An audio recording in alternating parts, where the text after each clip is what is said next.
أهلا بيكم في محتوى ببساطة الحكاية من أولها، وخلونا نفهم الموضوع ببساطة. الحرب العالمية التانية مش مجرد حرب في كتب التاريخ، دي لحظة انفجار للعالم كله، لحظة تجمع فيها الغضب والظلم والطموح والتطرف، وانفجروا مع بعض في أكبر صراع عرفته البشرية.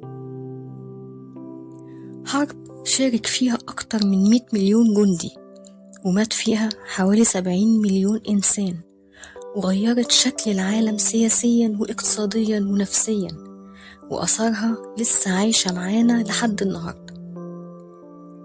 تعالوا نرجع من الأول خالص، هنروح للعالم قبل الحرب العالمية التانية.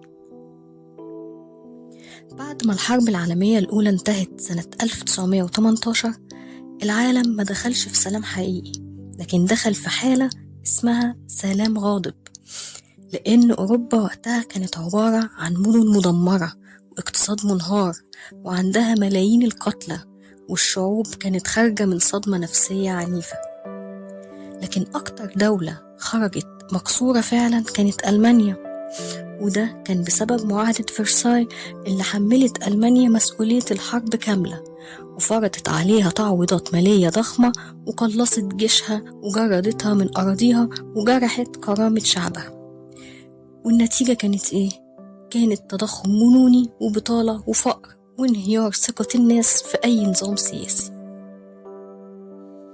الألمان حسوا إنهم اتعاقبوا مش اتصالحوا، وإن العالم كله كان متآمر عليهم، وفي الأوقات دي الناس كانت بتدور على حد يديها أمل، حتى لو كان الأمل ده أمل كاذب، والحد ده كان أدولف هتلر.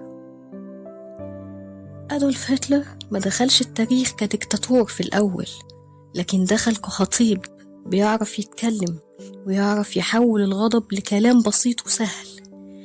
قال للناس: انتم مش فاشلين، انتم مظلومين، وفي عدو سرق منكم كرامتكم، والعدو ده حسب فكره هو كان اليهود والأقليات والمعارضين وأي حد مختلف معاه.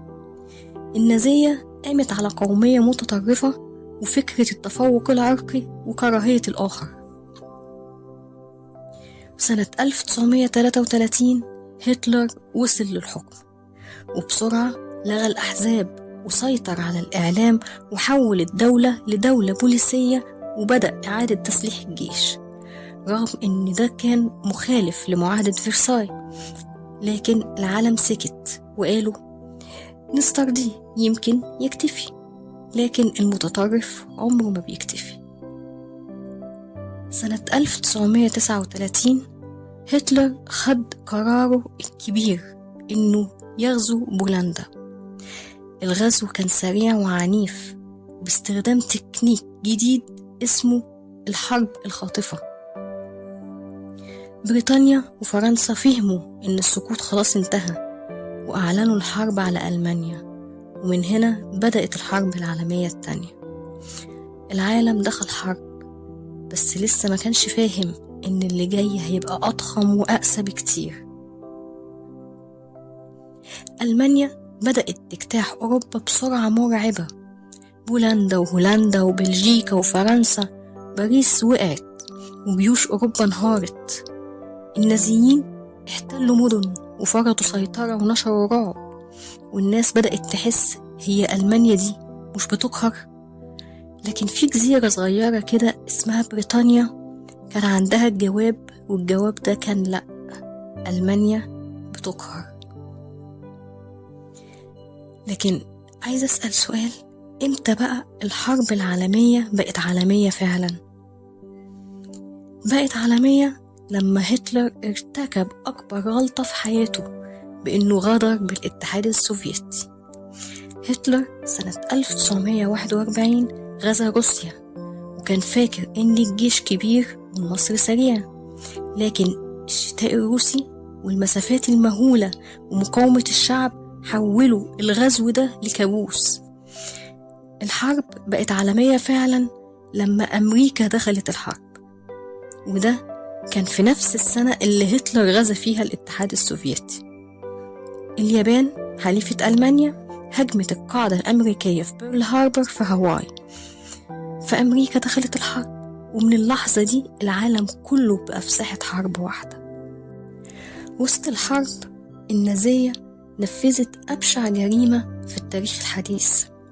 كانت محرقة منظمة عبارة عن معسكرات اعتقال وغرف غاز وقتل جماعي. اتقتل حوالي 6 مليون يهودي، بالإضافة للهجر والمعاقين والمثقفين والمعارضين.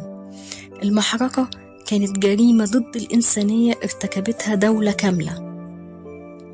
نيجي بقى لنقطة التحول اللي غيرت مسار الحرب. أول حاجة كانت معركة ستالينجراد، وكانت معركة دموية خسرت فيها ألمانيا جيش كامل، ودي كانت بداية سقوط النازية. تاني حاجة كان إنزال نورماندي سنة 1944. قوات الحلفاء نزلت شواطئ فرنسا وابتدوا بتحرير أوروبا مدينة مدينة، وألمانيا بقت بتحارب دفاعا عن نفسها.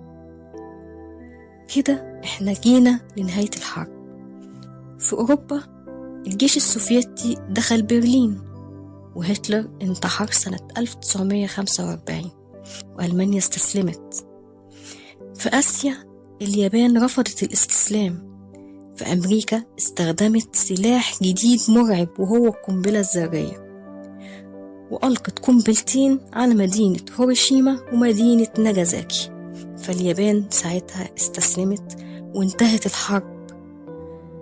العالم بعد الحرب خرج منهك ومكسور وخايف، لكن اتغير. أمريكا والاتحاد السوفيتي بقوا قوتين لا يستهان بيهم، وبدأت الحرب الباردة، وتأسست الأمم المتحدة، والعالم اتقسم سياسيا. الحرب انتهت، لكن أثرها ما انتهتش. الحرب العالمية التانية مش مجرد قصة قديمة، دي تحذير من الظلم والتطرف والسكوت عن الشر، لأن التاريخ علمنا حاجة واحدة: لما الغضب بيتساب من غير عدل العالم كله بيدفع الثمن. أتمنى يكون الفيديو عجبكم، وأتمنى تدعموني بلايك وفولو عشان يوصل لكم كل الفيديوهات الجاية إن شاء الله.